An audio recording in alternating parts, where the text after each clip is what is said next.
जगभर आदिवासींचं प्रतिनिधित्व करत आहे आणि त्यांचं एक MP आणि 5 आमदार आहेत त्यांच्याशी आपण बोलताय जयसिंगरावांसोबत. चला तर तू अब बाप पार्टी से है तो वहाँ से एक आश्चर्यकारक यानी कि ट्राइबल का एक उत्साहपूर्वक है एक MP और 5 MLA. तो कैसे क्या ये हुआ? देखिए ये सब कुछ जो संभव हुआ है ये निश्चित रूप से हमारे लगातार जन जागृति के जो शिविर हैं वो हमने समय समय पर क्षेत्र क्षेत्र में जा कर के घर घर पे हमने कैंपेनिंग करी और उस आधार पे हमने सामाजिक रूप से मिशन को खड़ा किया और इसी की बदौलत आज हमारे पास एक सांसद है और 4 विधायक राजस्थान में है और एक विधायक हमारे पास। ये काम कब शुरू हुआ है, साल ऐसा कुछ बता सकते? ये काम हमारा शुरू हुआ है 2015 से।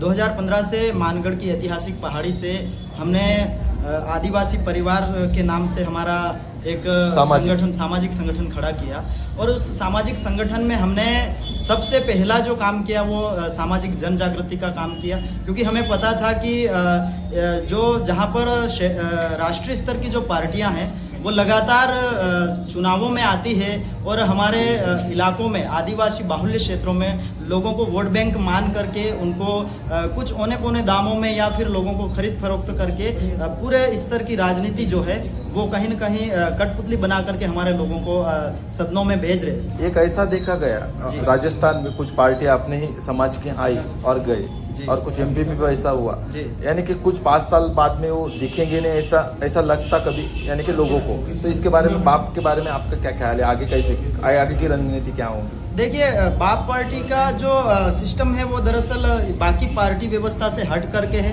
क्योंकि भारत आदिवासी पार्टी की स्थापना ही हमको इसलिए करनी पड़ी है क्योंकि बाकी जो पार्टियां हैं वो वास्तव में जो राजनीतिक सिद्धांत हैं उनके ऊपर खरा नहीं उतर रही है और वो पार्टियां क्या करती है कि चुनाव के समय में धनबल और बाहुबल के आधार पर चुनाव जीत जाने के बाद अनुसूचित क्षेत्रों में बिल्कुल भी काम नहीं करती।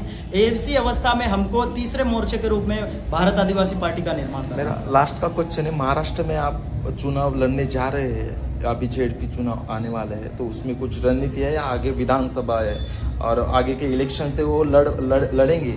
बिल्कुल, देखिए हमारे लास्ट टाइम विधानसभा चुनाव में भी हमने यहाँ पर कैंडिडेट उतारे थे और उनको यहाँ से शुरुआत तो हमने कर दी। यानी सातपुड़ा, बिल्कुल सातपुड़ा क्षेत्र में हमने नंदुरबार में विधानसभा के चुनाव में भी हमने हमारा कैंडिडेट खड़ा किया था, लगभग 8-8.5 हज़ार वोटिंग भी आई थी।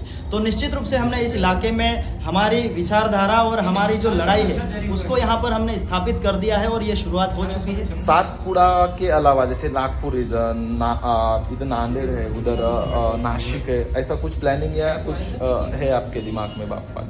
देखिए हमारी जो पार्टी की जो व्यवस्था है दरअसल हमारे इस अनुसूचित क्षेत्र में जो हमारे चारों स्टेट की जो मिशन है हमारा भील प्रदेश, उसको लेकर के प्रमुखता से हम काम कर रहे हैं। तो पहली प्राथमिकता हमारी इस भील टेरिटरी इलाके में हमारे लोगों को एकजुट करना है। उसके अलावा हमको अगर लगता है कि किसी अदर स्टेट में हमारे लोगों के साथ अन्याय अत्याचार होता है और वहाँ पर कोई हमारे लोगों की आवाज़ कोई पार्टी नहीं बनती है, तो ऐसी स्थिति में हम वहाँ के लोगों से संपर्क करके वहाँ पर भी हमारा लास्ट एक क्वेश्चन था। अब भील के अलावा और भी आदिवासी महाराष्ट्र में जी, तो वो आपके साथ जुड़ना चाहते हैं तो क्या? जी देखिए हमारे साथ सिर्फ भील के अलावा अन्य कम्युनिटी के लोग भी हैं जो जुड़े हुए हैं हमारी पार्टी में। उन लोगों के लिए अलग से हमने मोर्चे बनाए। आदिवासी जी अच्छा, भीलों में आदिवासी के भीलों के अलावा जैसे कि बहुत कोरगु है, आंध है, समझ गया। ऐसी बात कर रहा हूँ। देखिए यहाँ पर नाम जो स्टेट का है भील प्रदेश,